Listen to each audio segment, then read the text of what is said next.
Idukki Adimali വാളറയിൽ tourism വകുപ്പിന് കീഴിലുള്ള വഴിയോര വിശ്രമ കേന്ദ്രം കാടുകയറി നശിക്കുന്നു.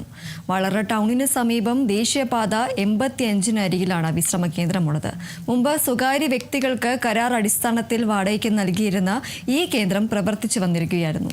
നിലവിൽ കേന്ദ്രം അടഞ്ഞുകിടക്കുകയാണ്. വാളറയിൽ ടൂറിസം വകുപ്പിന് കീഴിലുള്ള വഴിയോര വിശ്രമ കേന്ദ്രത്തിന്റെ ഉദ്ഘാടനം നടന്നത്.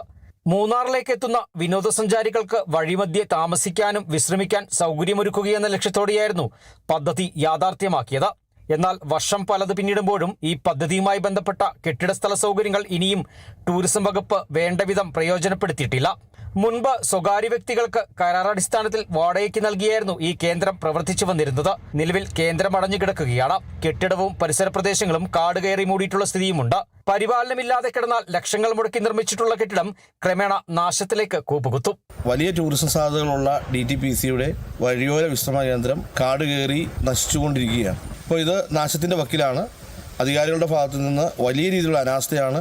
അതിൻ്റെ കട്ടളകളെല്ലാം ചെതലെടുത്ത് പോകുന്ന സാഹചര്യം, അതുപോലെ തന്നെ സാമൂഹ്യ വിരുദ്ധർ അതിൻ്റെ അകത്ത് കയറി വലിയ രീതിയിലുള്ള നാശനഷ്ടം ഉണ്ടാകുന്ന സാഹചര്യമൊക്കെ ഉണ്ട്. അപ്പോൾ ഉടനടി സർക്കാരിൻ്റെ ഭാഗത്തു നിന്ന് ഇതിൻ്റെ നടപടി സ്വീകരിച്ച് ടൂറിസം മേഖലയ്ക്ക് ഒരു മുതൽക്കൂട്ടാണ് ഈ സ്ഥാപനം.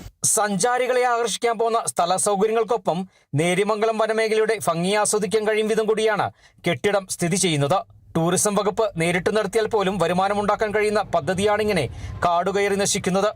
നിലവിലെ കെട്ടിട സ്ഥല സൗകര്യങ്ങൾ വൃത്തിയാക്കുകയും മോടി പിടിപ്പിച്ച് സഞ്ചാരികളെ ആകർഷിക്കും വിധം താമസ സൗകര്യമൊരുക്കിയാൽ പദ്ധതിയിലൂടെ ടൂറിസം വകുപ്പിന് മെച്ചപ്പെട്ട വരുമാനം കണ്ടെത്താം.